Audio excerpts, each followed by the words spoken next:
Yorkshire gave us so much fun and excitement and so many stunning sights as we wandered through its locks and quays, but now it's the turn of Lancashire.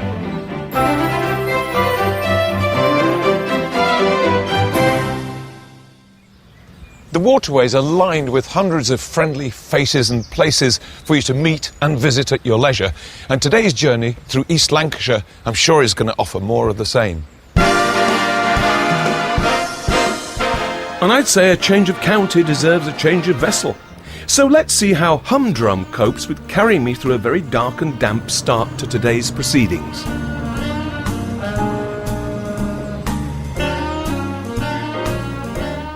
Evidence of mass engineering lies just ahead on today's voyage. First up is Fowl Ridge Tunnel, before another wonder of the waterways greets us en route to Burnley and its Weaver's Triangle.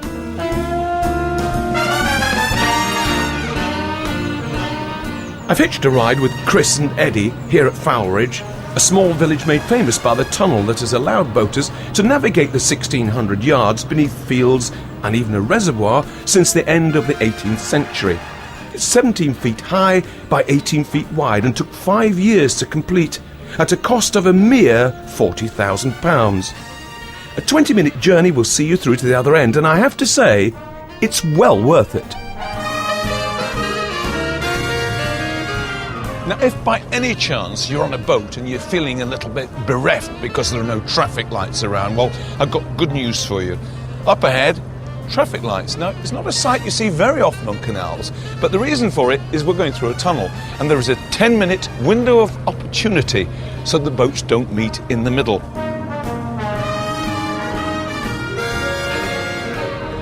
This tunnel is exactly 1 mile long and was constructed in such a straight line that you can in fact see the other end, the light at the end of the tunnel.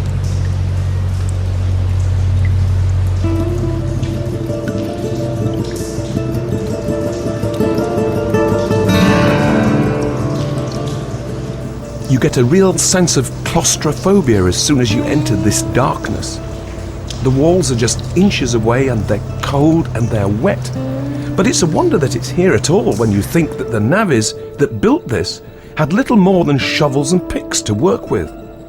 It was built one section at a time with the excavated rock and soil carried away by horse and cart.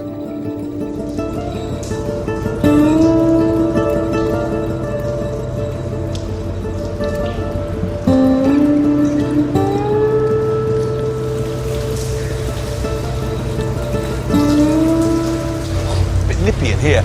This tunnel has been operational since 1796, but of course in those days you wouldn't have engines, you'd have to leg it through a tunnel, which meant lying down and using your feet to move along. The horses of course couldn't come through the tunnel, so they would go over the top. Legging actually ceased, it was banned because one of the leggers actually suffocated through poor ventilation. But despite the fact that it was banned, other leggers continued to do it.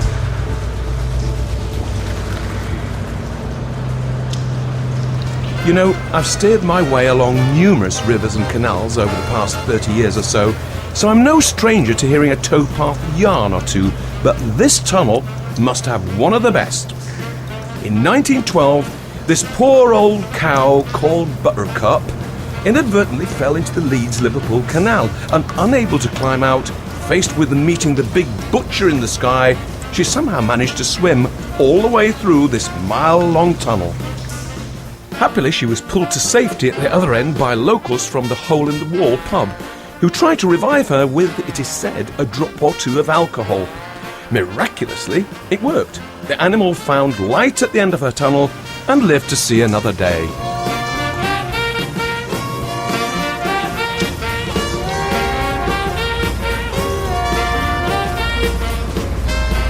So that was Fowl Ridge Tunnel.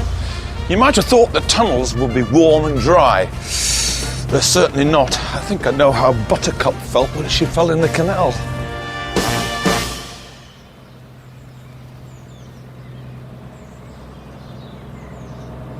This touching tale, however, pales into insignificance compared to the daring deeds of the crew of the Humber Lifeboat station on Spurn Point, where a unique, close-knit community has served one of England's major shipping routes for well over a century. saving an untold number of lives in the process.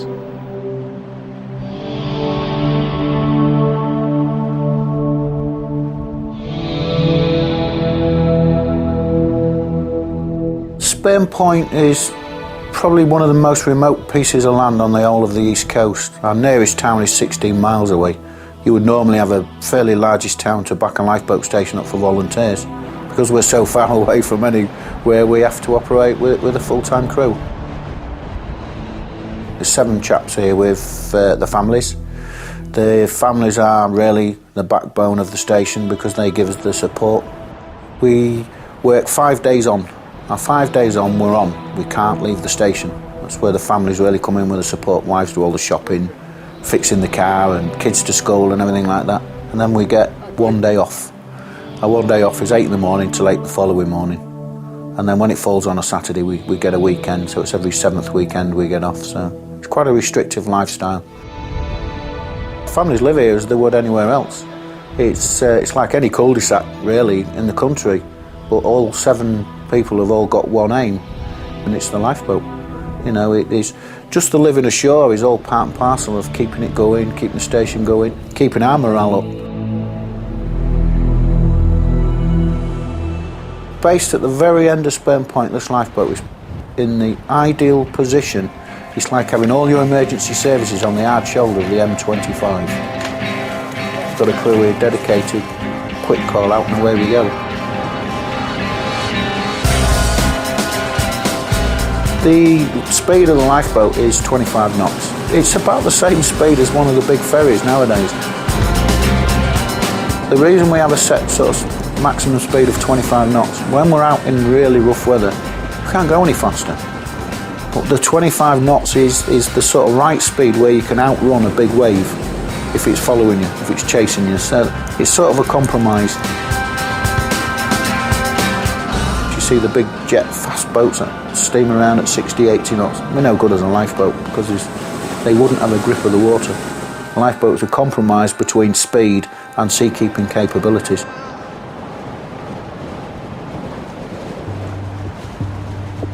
At Spurn Point we get every conceivable call-out you can think of. Our bread and butter call-outs are our medical evacuations. There's 120 plus ships a day past Spurn Point. So there's quite a lot of people in and out. So if anyone gets sick or injured, we'll use the lifeboat to evacuate them to shore. Kids in airbeds. We've rescued 7 in an airbed off Cleethorpes this year. We get yachts sinking, fires, we've had collisions with the ships. There's gas rigs off here. We had an explosion on one of the gas rigs. So yeah, we get involved in just about every conceivable thing you can happen on the sea. The Humber is allegedly one of the most dangerous estuaries in the world. What we have got is a lot of shallow waters, sandbanks, shifting, and that's what makes it extremely difficult. That's why all ships entering the river must carry a local pilot. And say there's 120 and it's like the M25 on a busy day, so you couple that up with the conditions, and then when we get to seaward we've got a series of deep water alongside shallow sandbanks where you get really confused, short seas. We don't get the big Atlantic rollers you see on the west coast. What we do get is probably 10 metre seas 30 metres apart, so it's like a roller coaster at times, and that's probably what makes the area quite dangerous. The crew at Spurn Point don't come for a job. They come for a way of life. The job's the second part of it, and they normally long stayers. If we get somebody who leaves, it's normally because it's the actual living conditions at Spurn Point, the restrictiveness of being on 5 days and the 1 day off. And it's usually the families want their husbands to leave. I've been here 17 years and I'm still in the honeymoon period. I just love this place. If they last more than 2 years, then they're here forever. I've got one lad, Brian, he was born here. He's now 25. His dad was a mechanic, second coxswain, then coxswain. And then when Brian was 17 and old enough, he came on the crew with us. He's now a full-timer. So he'll probably spend all his life here.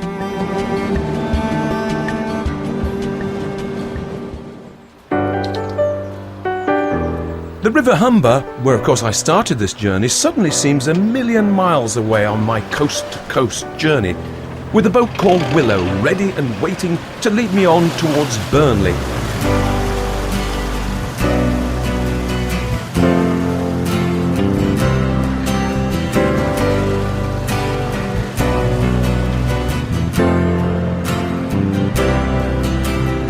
And the landscape around the Barden Lane area soon suggests I'm heading for a town with plenty of stories to tell.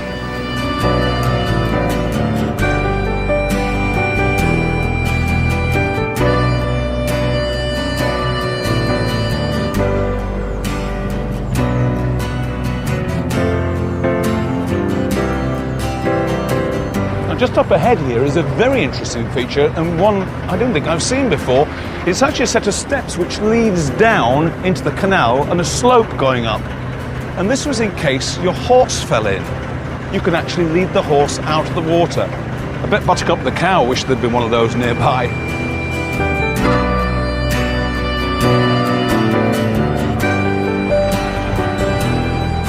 That's quite interesting, this sign. You see, that means it's a Pennine cycle path, because we're currently running alongside our old arch enemy, the railway. The canals came first, and then the railway copied the canal, and they're running parallel.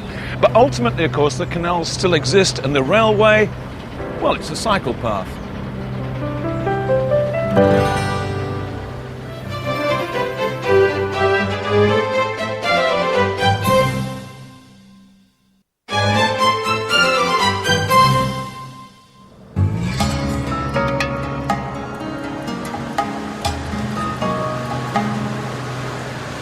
Locks and Quays' coast-to-coast voyage is now well inland on the sedate surroundings of the Leeds-Liverpool Canal.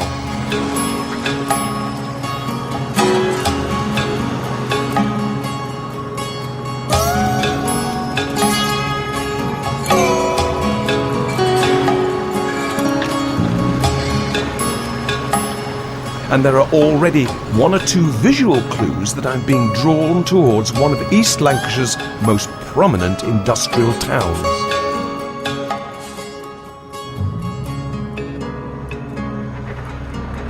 You'll notice stretching out behind us, it's completely straight, and in front of us as well. It's completely straight for 1 mile.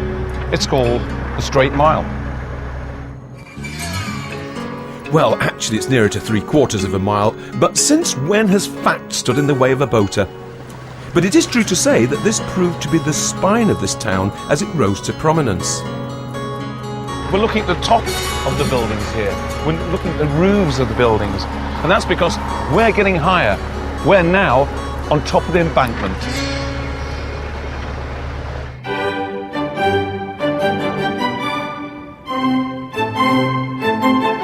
Burnley Embankment was labelled one of the 7 wonders of Britain's waterways, and the decision to build a canal above the town proved an ingenious solution to the transportation traumas faced when trying to navigate across this valley.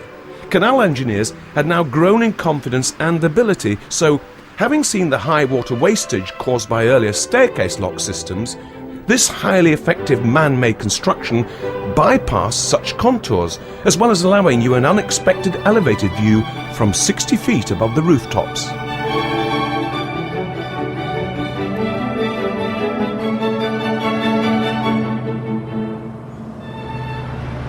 If you look down at the town, you do get a feeling that we're actually in a Lowry print. I mean, it's actually not a great day. It's slightly misty, it's pretty damp, and it just feels to me like a typical Lowry painting, apart from Tesco's.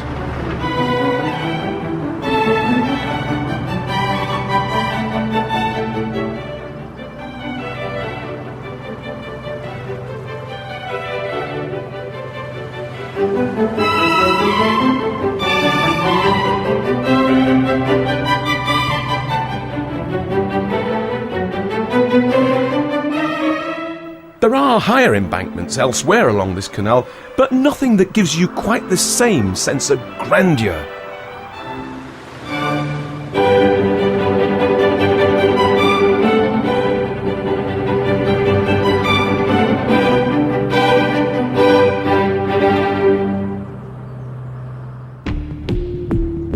Of course, waterways aren't just used for transportation, or even merely for modern-day recreation. All over the country, police forces are making the most of their local canals to train their diving teams in searching for clues in some particularly dark and often dangerous waters.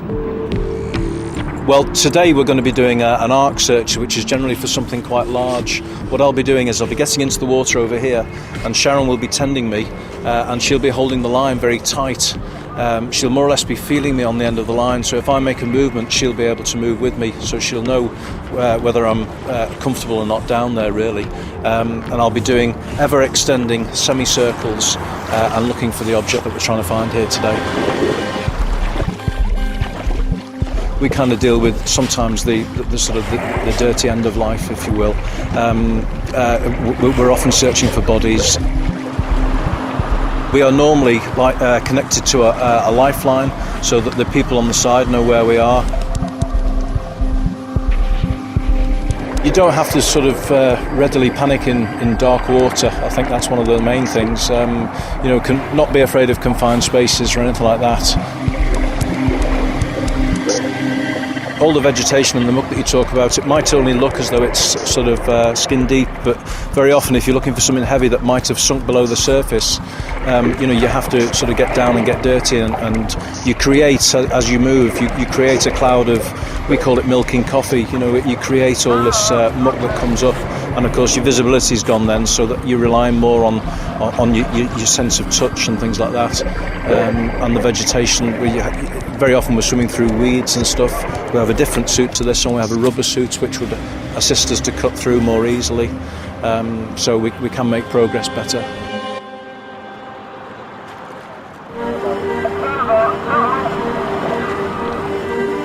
Over a period of time, your senses really become well tuned into the sort of environment that you're working in. And you do get a feel as to where you are. You always know where the tender is because you have a line coming off you, like I say, and the line will tell you exactly where you've come from, as it were. And you can pass signals through this line, and you can also talk through here. We have communication set up in here as well. But if communications break down, we can use line signals, which is a form of Morse code, if you like, underwater Morse code, where we can make contact with the surface again.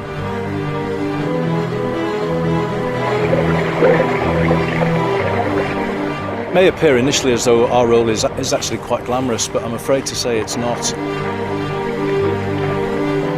Mainly we're searching for evidence, and you have to have an aptitude to come on the unit, and obviously you have to come with a happy heart, really.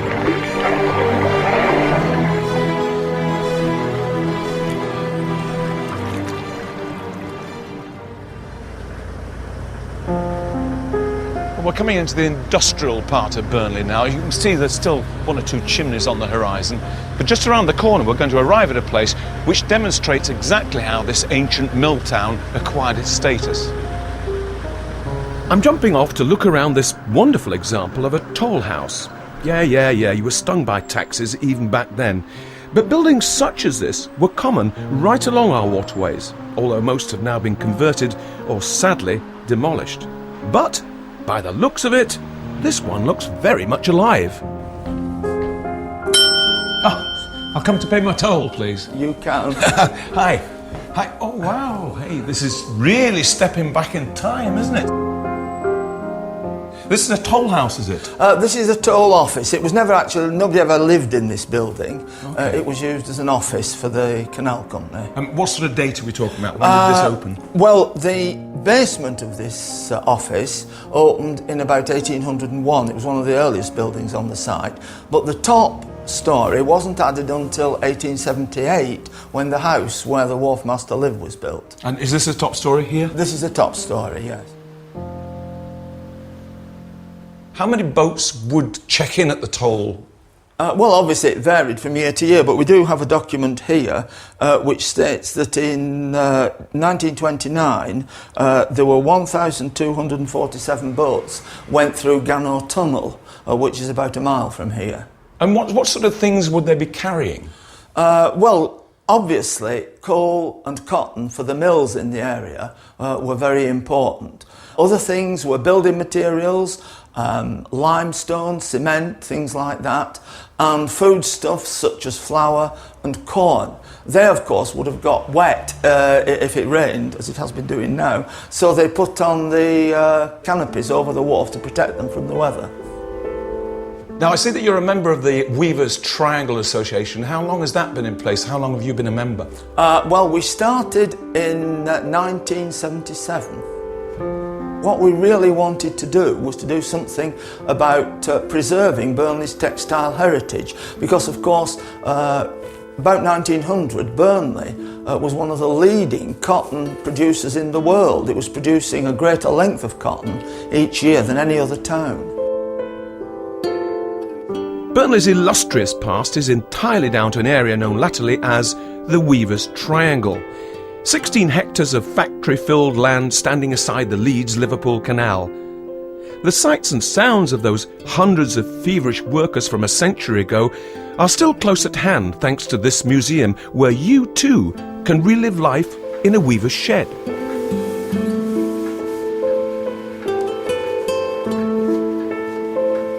And these days, the trade, is that still continuing, or is it just tourism? No, it's just tourism. The last boats in this area, I think, were about 1963.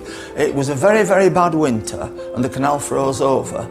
And at that time, the main cargoes was coal from Bank Hall Colliery through to Blackburn Power Station. And in 1963, they couldn't go on the canal, so they went onto the road and they never came back again. And I see you've got copies here of original documents. Can we have a look inside the desk? Oh, certainly, yes. Let's have a look. Oh, now this is interesting. It says here, clearly, no person shall be in a state of intoxication. Did they have breathalyzers? I doubt it.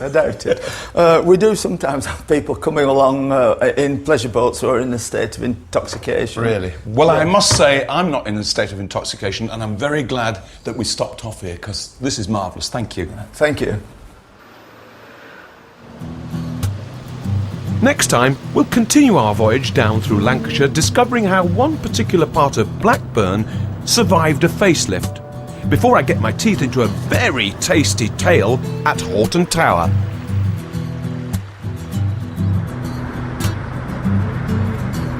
That is the M65 motorway. I'll tell you what, I'd rather be doing 4 miles an hour than 70. I'm just going to go down here a few minutes and then more up. See you next time.